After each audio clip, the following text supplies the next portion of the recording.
안녕하세요. 오경 두 번째 시간에 오신 여러분을 환영합니다. 저는 강의를 맡은 오상택 목사입니다. 지난 시간에 우리가 창조부터 홍수까지 창세기 1장부터 11장 말씀을 한번 살펴봤죠. 오늘은 창세기 12장부터 50장을 같이 한번 살펴보도록 하겠습니다. 네, 그림을 보니까 어린이가 찰흙으로 뭘 만들었네요. 이거 무슨 동물일까요? 네, 뭐 상상의 동물인가요? 네, 아무튼 뭔가 알 수 없는 동물을 만들었는데 그러면 이 아이는 이렇게 얘기하겠죠? 이거 내 거야. 그죠? 이건 내 거야. 이렇게 얘기할 겁니다. 그런데 갓난아기 동생이 와서 이걸 갖고 놀다가 이거 얼마나 튼튼하게 만들었나 한번 볼까? 하더니 집어 던져가지고 쨍그랑 산산조각을 냈습니다. 그러면 이거 만든 애는 막 울고 불고 막 난리 나겠죠. 그죠? 내 거니까요, 내 거.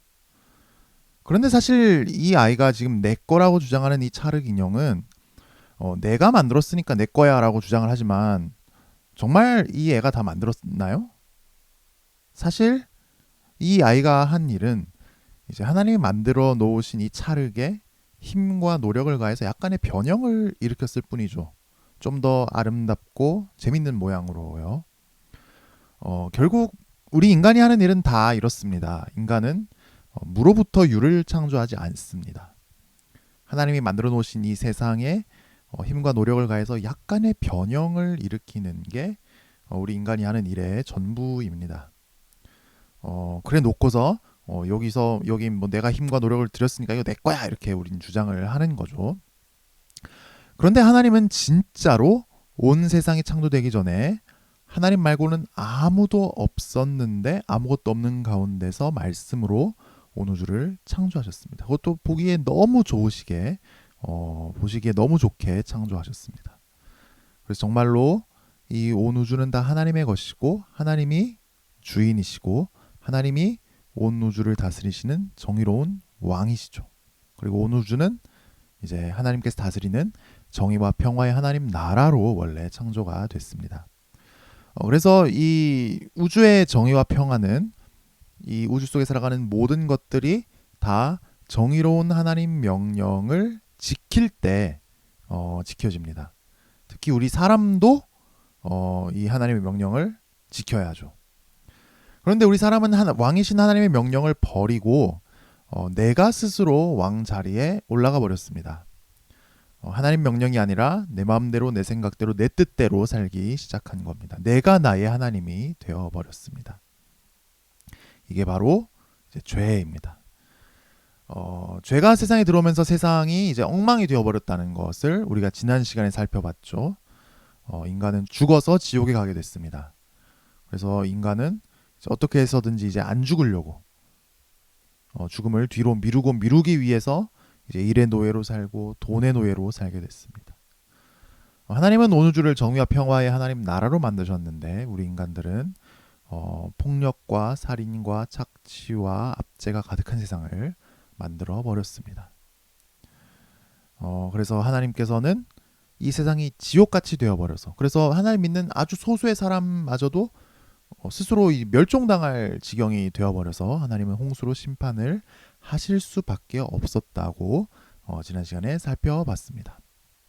자, 그렇다면 이제 사람들은 타락한 세상 속에서 계속 죄 지으면서 불의와 착취와 압제를 경험하면서 결국은 죽을 수밖에 없는 이런 허무하고 의미 없는 삶을 살 수밖에 없는 걸까요? 이런 가운데 하나님은 이 땅에 다시 하나님 나라를 세우기로 하셨습니다. 이게 바로 오늘 창세기 12장부터 시작되는 말씀입니다. 하나님은 아브라함을 찾아가셔서 이렇게 말씀하셨습니다. 창세기 12장 1절에서 3절 말씀 한번 같이 보겠습니다. 같이 한번 읽어볼까요? 여호와께서 아브라함에게 이르시되 너는 너의 고향과 친척과 아버지의 집을 떠나 내가 내게 보여줄 땅으로 가라. 내가 너로 큰 민족을 이루고 내게 복을 주어 내 이름을 창대하게 하리니 너는 복이 될지라. 너를 축복하는 자에게는 내가 복을 내리고 너를 저주하는 자에게는 내가 저주하리니 땅의 모든 족속이 너로 말미암아 복을 얻을 것이라 하신지라. 네.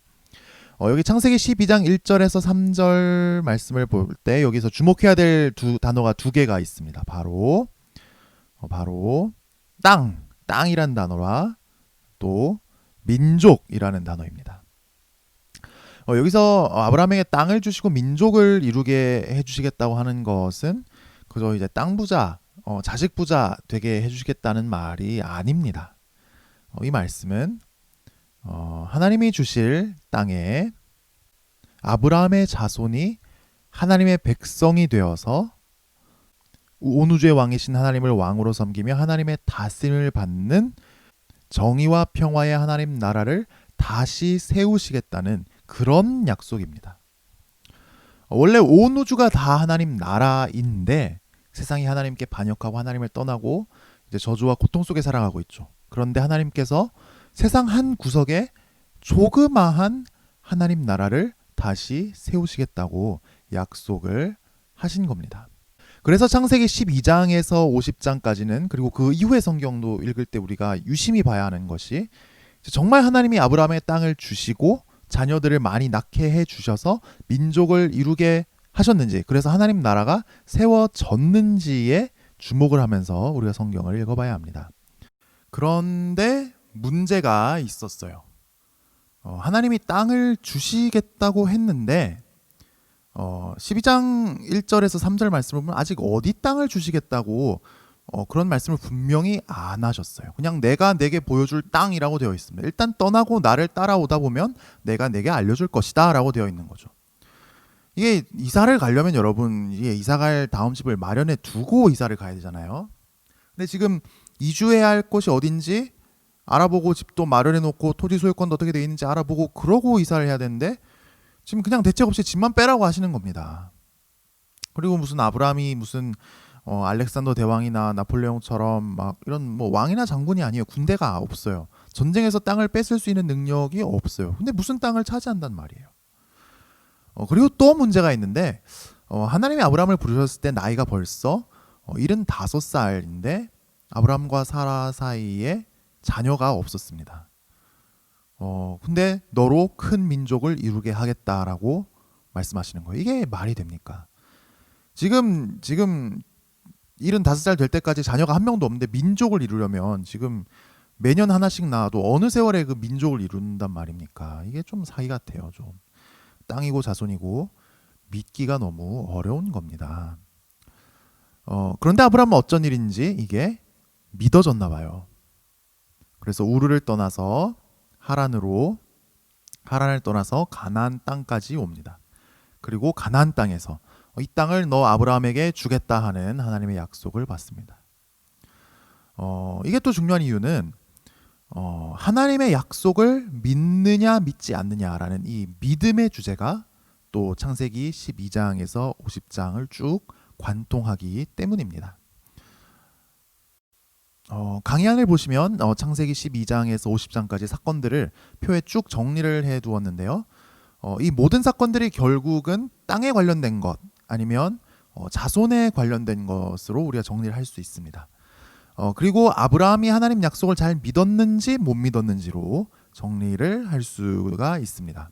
그래서 이 시각으로 보면 창세기 12장부터 50장은 이제 고속도로 위에 올라간 것처럼 이렇게 수월하게 우리가 뚫고 갈 수 있습니다. 자 일단 창세기 12장 1절에서 8절을 보시면 하나님이 아브라함에게 약속을 하셨죠. 그리고 땅과 자손을 약속하셨는데 아브라함은 75세가 되도록 자녀가 하나도 없고 어느 땅으로 가야 하는지 모르면서도 떠났습니다. 이 하나님 약속을 희미하게 남아 믿었기 때문이죠.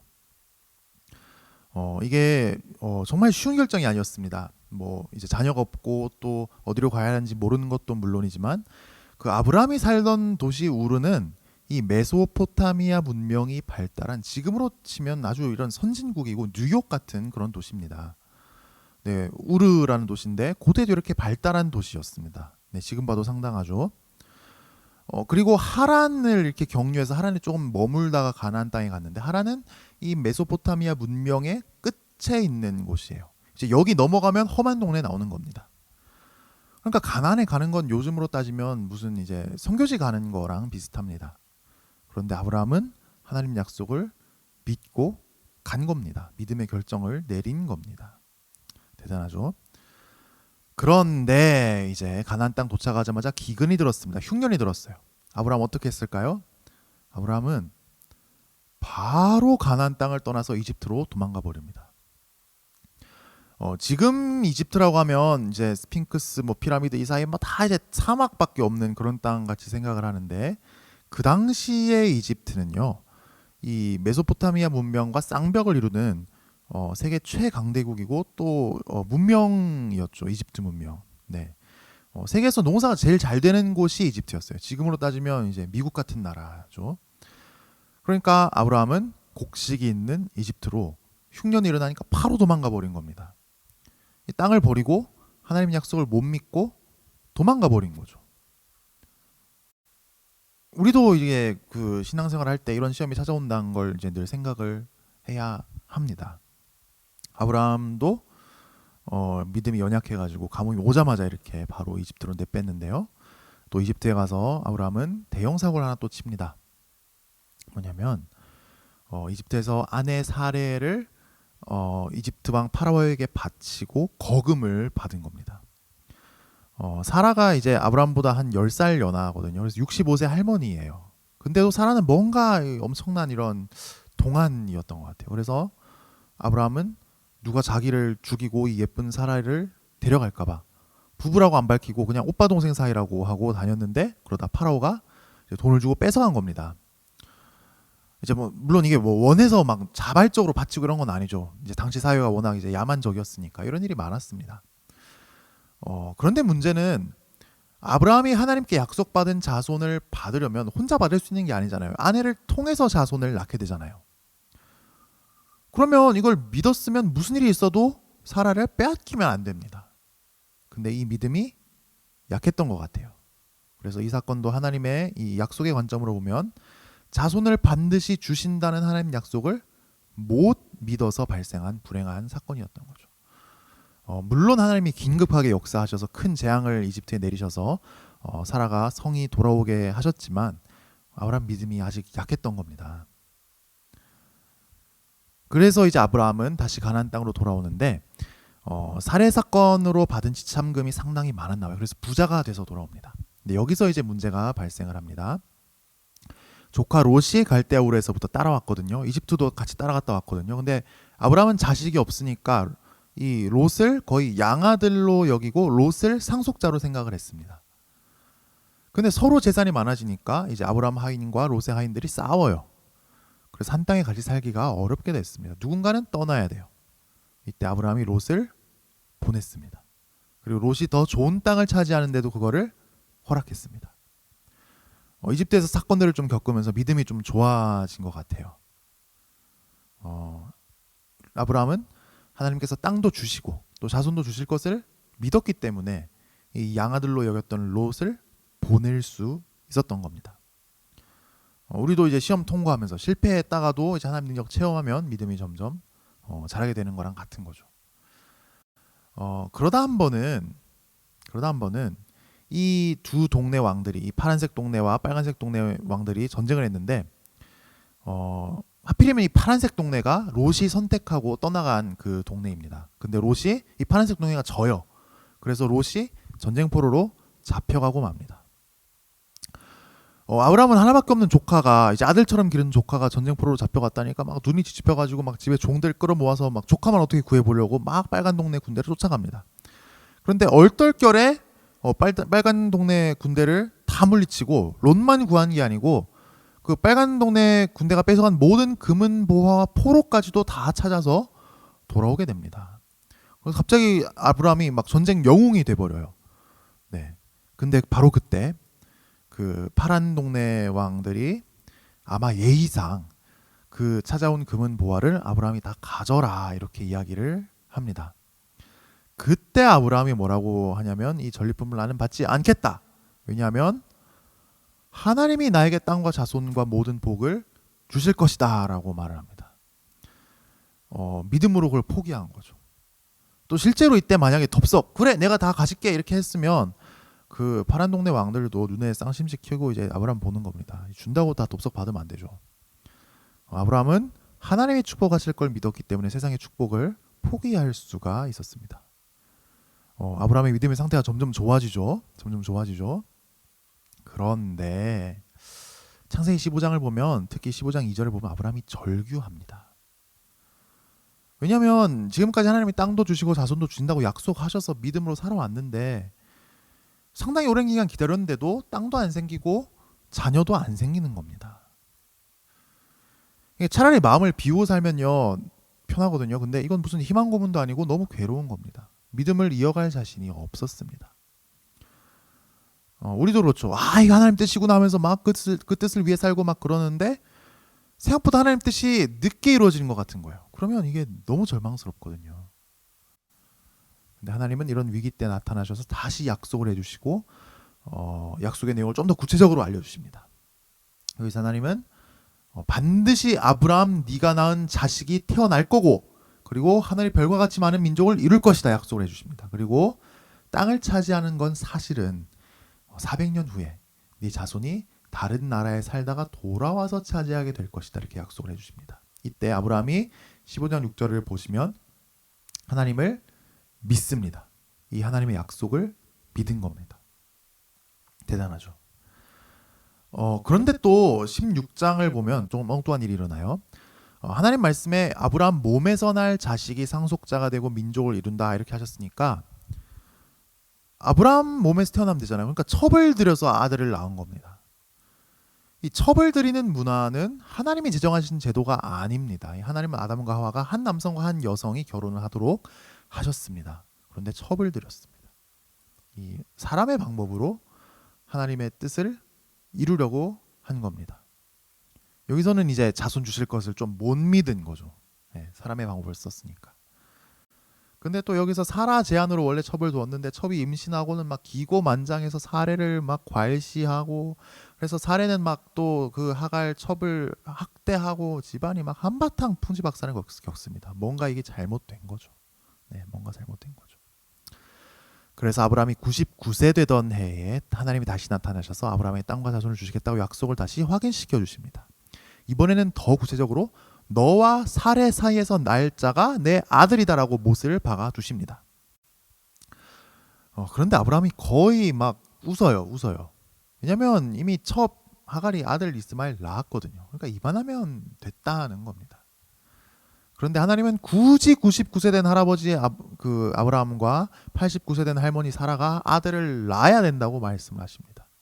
그러면서 이 약속의 증표로 할례를 행하라고 하십니다. 그런데 아브라함이 순종해서 할례를 행한 걸 보면요 99세인데도 이제는 정말 사실 인간적으로 불가능하거든요. 근데 하나님 약속을 믿은 것 같습니다. 18장에서는 아예 하나님이 사람 모습으로 아브라함을 찾아오셔서 아브라함 집에서 함께 식사하시고 사라가 아기를 낳을 것이다라고 이제 약속을 하십니다. 근데 이때 사라가 몰래 듣다가 웃어요. 어이가 없어가지고 웃어요.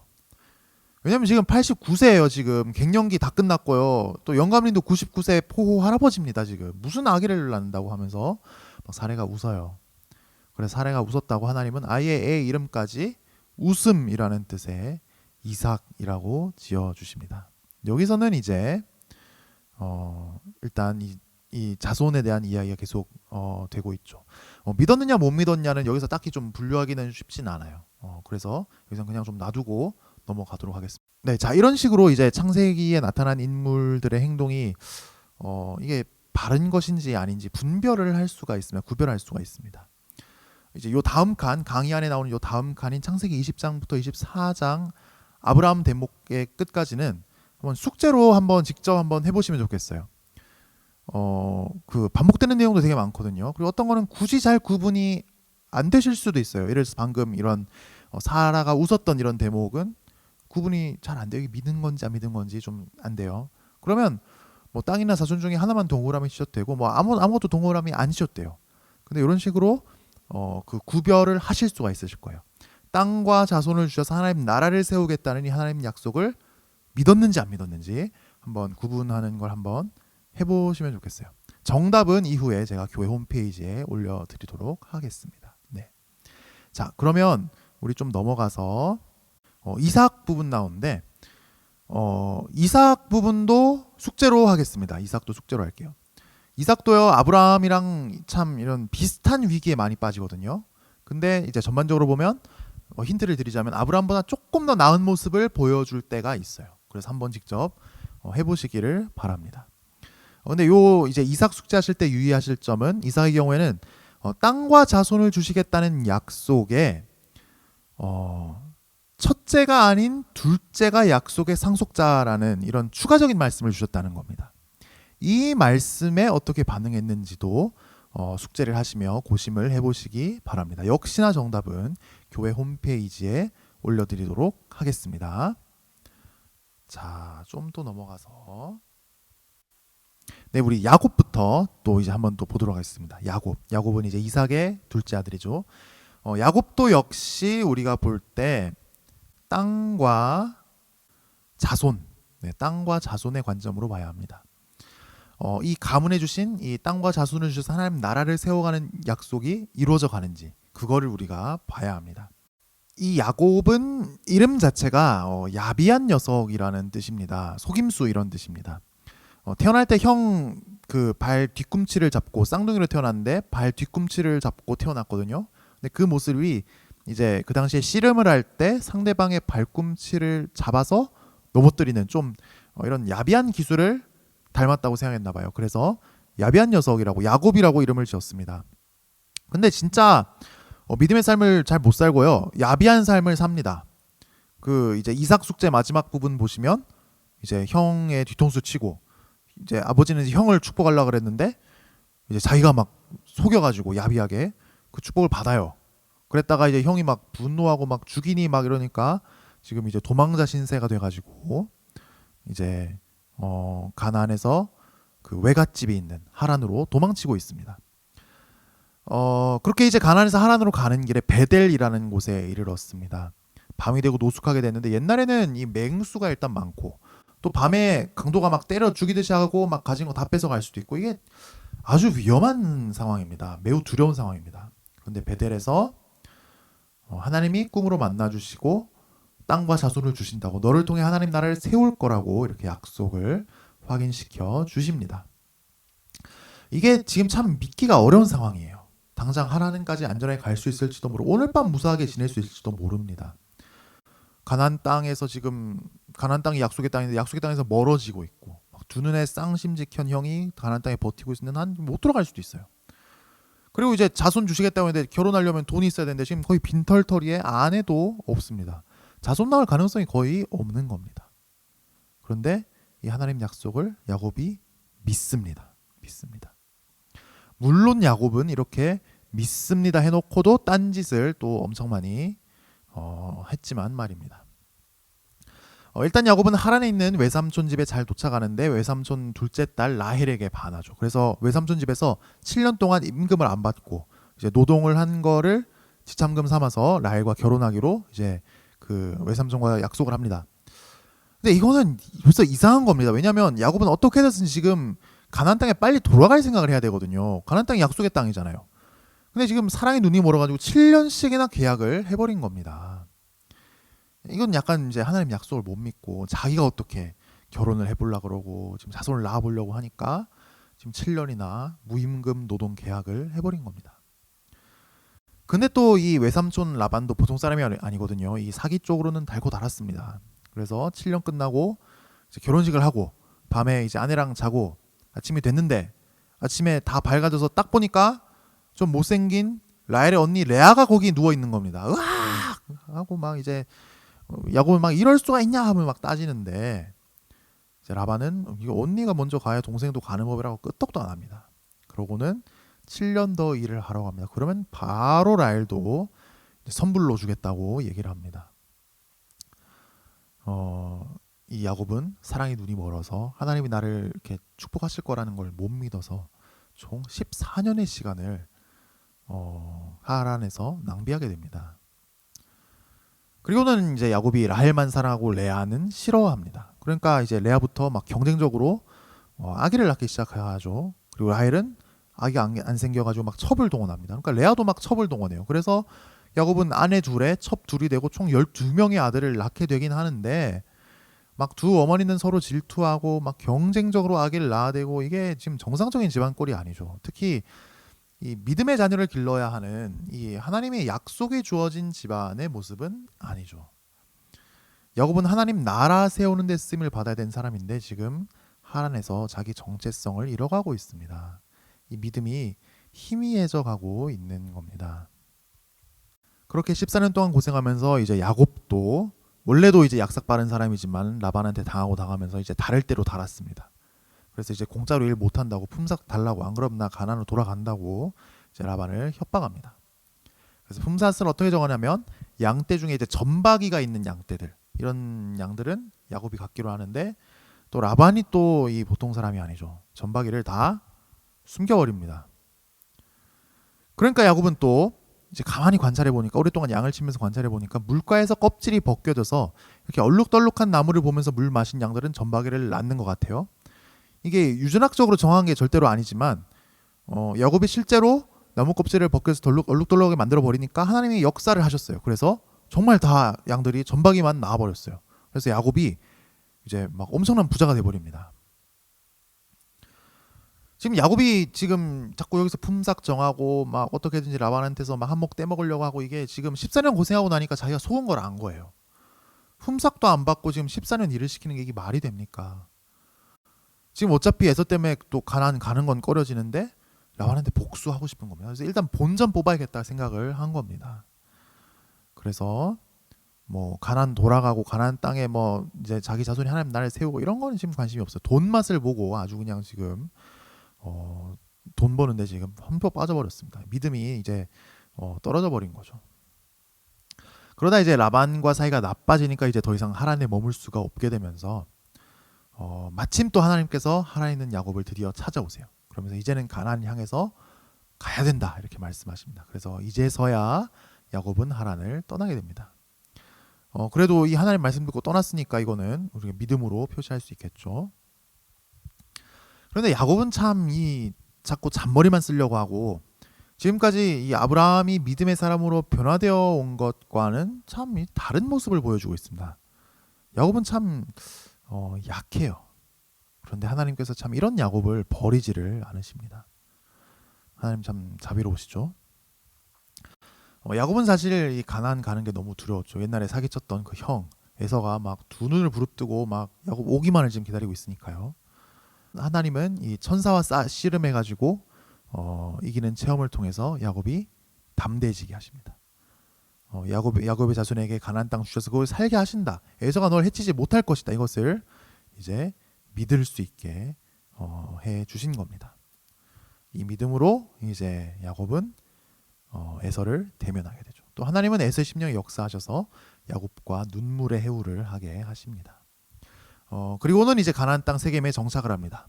이렇게 결국 가나안 땅에 정착한 걸 보면 이제는 좀 하나님 약속을 믿고 신뢰하는가 보다 싶습니다. 자, 그러면 이렇게 야곱이 이제 하나님 땅에 오래오래 이렇게 잘 살았습니다 이렇게 끝나면 될 것 같은데, 근데 이걸로 끝이 아니고 야곱은 이제 자녀들 문제로 많은 고초를 당하게 됩니다. 34장을 보면 아주 비극적인 일이 나오는데요. 야곱의 딸 디나가 야곱이 정착한 세겜 마을의 추장 하몰의 아들 세겜에게, 세겜 마을의 추장 이름이 세겜이에요. 똑같아요. 그 성폭행을 당하게 됩니다. 아니 지금 약속의 땅이라고 해서 왔는데 하나님 어떻게 이런 일을 당하게 하실 수 있나요? 야곱도 분노하고 야곱의 아들들은 더 분노합니다. 그런데 또 세겜 추장 세겜은 그나마 이제 디나를 진심으로 좋아하게 되고 결혼을 하겠다고 합니다. 근데 이때 야곱의 아들들이 꼭 자기 아버지 이름 야곱, 속임수, 야비한 자 그런 것처럼 세겜을 야비하게 속입니다.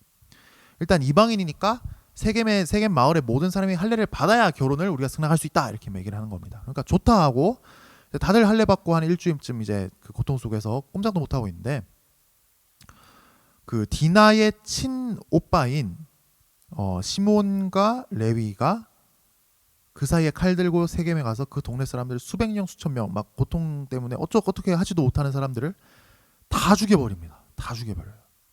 그래서 이 사실은 사실 이 야곱의 자녀들은 아직도 정말 자기들이 이 하나님이 이 땅을 주시고 자손을 주셔서 하나님 이 가나안 땅에 하나님 나라를 세우게 될 그런 약속을 가진 사람이다. 이런 약속을 이걸 아직 믿는 사람들이 아니라는 거를 이 사건이 보여주는 거죠. 네.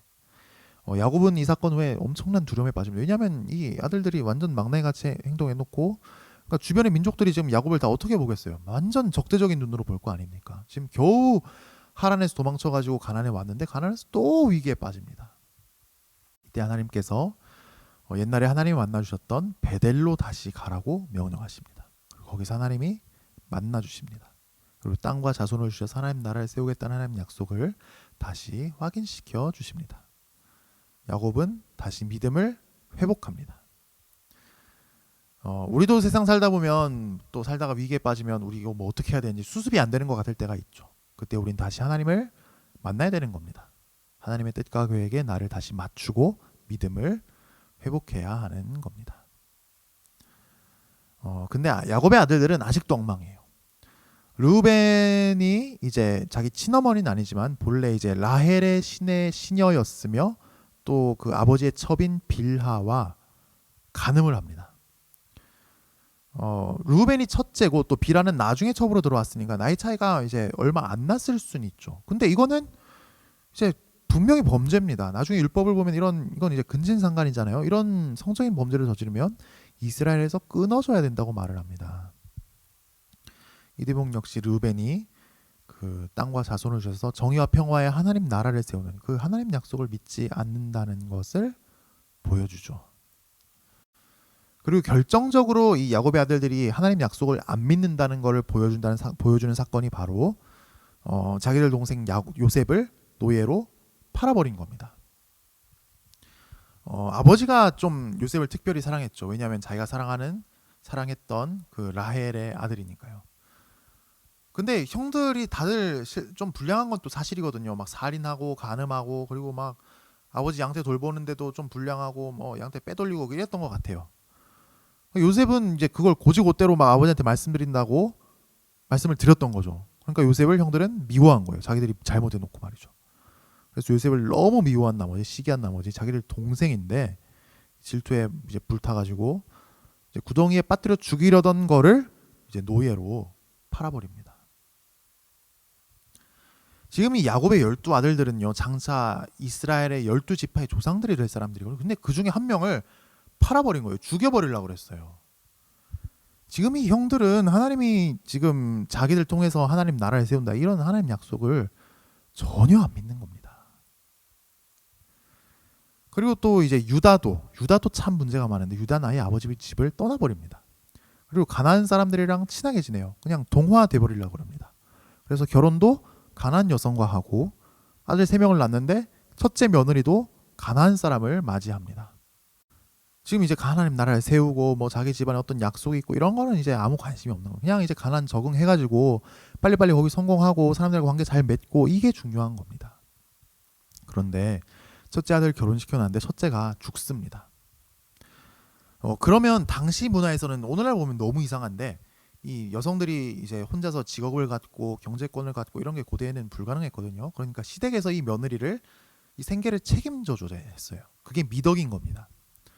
근데 이제 그래서 이제 첫째 아들이 죽으면 첫째 며느리가 둘째 아들과 결혼을 해서 자녀를 낳아주겠습니다. 그러면 이 자녀가 둘째 아들의 아들이니까 둘째 아들이 첫째 며느리와 그 아들의 생계를 책임져 주는 거죠.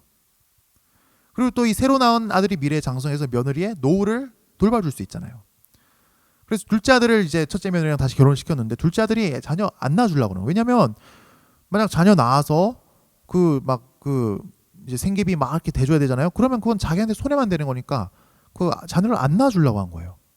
이건 하나님 보시기에 악한 일이었습니다. 그래서 하나님이 둘째 아들을 죽여버리세요. 그러니까 또 유다가 보기에는 다말이랑 결혼만 하면 아들이 다 죽는 거예요. 그래서 셋째는 아예 막 안 주려고 막 숨겨놓고 그렇게 합니다. 이거는 이제 악한 거죠. 다말을 책임을 안 지려고 그러니까요. 그럼 다말 어떻게 살아요? 책임을 안 져주면요. 그래서 다말이 창녀로 변장을 해서 시아버지 유다에게 접근해서 이제 요즘식으로 말하면 이제 원나잇이죠. 그런 걸 해가지고 아들을 낳습니다. 유다는 막 셋째 아들을 준 적도 없는데 임신했다니까 이 음란한 여자 막 죽이니 사니 했는데 그게 또 자기 아들인 게 드러나는 거예요. 그러면서 크게 회개를 하게 됩니다.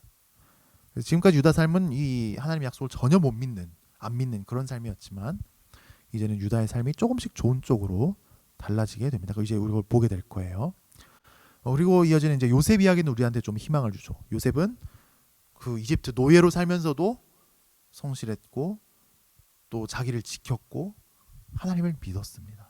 그리고 나중에 성인이 돼서 행동한 걸 보면 이제 하나님이 자기 집안에 가나안 땅과 자손을 주셔서 하나님 나라를 세우신다, 이 약속도 믿었던 것 같아요. 어려서부터 믿었던 것 같아요. 또 요셉은 이제 꿈으로 주어진 신의 계시를 해석하는 탁월한 능력을 받았습니다. 그리고 요즘으로 따지면 이런 경제학, 경영학, 농학, 정치학 이런 쪽에 이제 지혜가 있어서 결국 노예로 팔려왔다가 이집트의 총리가 됩니다. 정말 이건 눈물겨운 개천에서 용나는 그런 성공 스토리죠.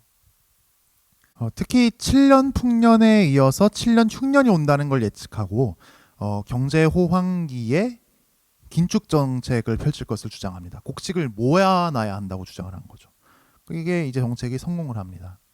그리고 드디어 이제 전 세계적인 7년 풍년 후에 7년 흉년이 시작됐을 때 세상 모든 사람들이 다 이집트에 곡식이 있다는 얘기를 듣고 와서 돈 내고 곡식을 사서 이집트가 엄청 부유해지게 되는 겁니다.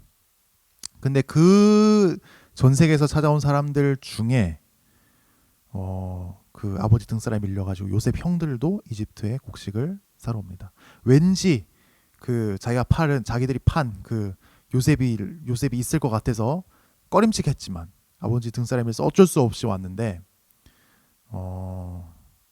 진짜로 그 총리가 된 요셉을 만나게 된 거죠. 물론 형들이 이제 못 알아보죠. 근데 요셉은 알아봤습니다. 그리고 형들을 위기에 몰아넣습니다. 너희 스파이지? 그러니까 형들은 자기들이 다 한 집안의 12형제인데 하나는 없어졌고 막내 동생은 집에 있다고 막 변명을 하는데도 막 안 믿어주고 오게 가둬버립니다. 그리고 이제 며칠 뒤에 풀어주는데 막내 동생 베냐민을 데리고 올 때까지 시므온을 볼모로 잡아둡니다. 그러니까 이제 형들은 후회를 해요. 이거 지금 옛날에 요셉을 노예로 팔아서 지금 벌 받는 거라고 지금 후회를 합니다. 모르겠어요. 이게 믿음인지 아닌지는 모르겠어요. 형들이 좀 더 변한 건지 좀 더 이건 살펴봐야 될 것 같아요. 근데 이제 그 가나안 땅에 이제 형들이 다시 돌아가서 이제 자초지종을 얘기합니다. 베냐민을 꼭 데리고 오라고 했다. 그러니까 이제 야곱은 분노합니다. 너네가 요셉도 어디 갖다 죽여놓고 이제 베냐민까지 데려가려고 한다 하면서 막 분노를 합니다. 이 요셉과 베냐민은 이제 야곱이 사랑했던 라헬의 아들들이죠. 친아들들이죠. 그래서 베냐민까지 없어지면 막 야곱 난 못 산다 막 이렇게 하는 겁니다. 근데 지금 전 세계적인 흉년이 들어서 이집트에 곡식을 사러 안 가면 다 굶어 죽거든요. 근데도 이제 야곱은 막 고집을 부립니다. 이때 이제 빌하와 간음죄를 지었던 르우벤은 참 답 없는 해결책을 제시합니다. 아버지, 제가 책임지고 데려올게요. 만약 못 데리고 오면 제 아들들을 죽이세요. 이게 무슨 소리? 이게 말이라고 하는 겁니까? 지금 베냐민도 잃어버렸는데 손자 둘을 더 잃어버리라는 그런 말입니까? 이건 베냐민 데리고 오겠다는 말인지 아닌지도 잘 모르겠어요. 르우벤은 장자면서도 이렇게 책임감 있는 행동을 잘 못합니다. 그리고 자손들을 죽이겠다는 거는 지금 자기 자손들을 통해서 하나님 나라가 세워져야 되는데 이걸 못 믿으니까 하는 소리죠. 르우벤은 장남이면서도 참 문제가 많습니다. 한편 또 이제 타락의 길로 들어섰던 유다는 완전히 개과천선을 한 것 같아요. 그래서 그 설득이 안 되는 고집불통의 아버지를 설득합니다. 만약에 베냐민이 못 돌아오게 되면 내가 베냐민 대신 감옥에 갇히거나 죽임을 당해서라도 베냐민을 반드시 아버지께 돌려보내겠다. 이렇게 약속을 합니다. 그러니까 이 말을 듣고서 이제 야곱이 설득이 돼서 베냐민을 정신을 차리고 내어줍니다. 그래서 이제 다 같이 베냐민까지 이집트에 갔는데 거기서 막 요셉 너무 반갑죠. 그러니까 거하게 대접을 해줍니다. 아직 이제 정체는 밝히지 않았는데 거하게 대접을 해줍니다. 근데 이제 돌아가기 전날 밤에 종들을 시켜서 자기 은잔을 베냐민의 짐 속에 넣어두게 합니다. 그리고 베냐민을 이제 도둑으로 몰아붙이고 체포하고 이제 노예로 삼으려는 그런 위기를 조장하는 거죠. 어떻게 보면 지금 이 상황은 옛날에 자기가 팔릴 때의 상황과 비슷한 상황이에요. 지금 요셉은 형들이 변했는지 안 변했는지 알고 싶은 겁니다. 왜냐하면 하나님 나라의 약속이 이루어지려면 형들이 정말 하나님 믿는 사람들이 돼야 되거든요. 하늘의 별처럼 깨끗한 존재들이 돼야 되거든요. 근데 이때 그 베냐민이 위기에 처했을 때 베냐민을 책임지기로 했던 유다가 나섭니다. 요셉을 간곡히 설득해서 아버지가 이 베냐민이 없으면 정말 돌아가실 거라고. 내가 베냐민 대신 노예가 되겠다고 나섭니다. 유다는 타락했지만 한때 타락했었지만 이제 정말 회개하고 새 사람이 된 것 같아요. 그래서 이제 이 유다가 대신 베냐민 대신 죽는 노예가 되고 죽으려고 하는 이런 모습은 사실 이제 유다 지파의 자손으로 태어나게 되실 예수님의 모습을 미리 보여주기도 하는 거죠. 결국 모든 위기가 해소되고 요셉이 자기 정체를 밝히고 이제 가족이 다 이제 상봉을 하고 이제 가족을 이집트로 이제 초청을 합니다. 사실 이제 요셉은 복수하려면 이집트 총리인데요. 얼마든지 복수할 수 있죠. 근데 요셉은 이거를 하나님 뜻으로 뜻 안에서 봅니다.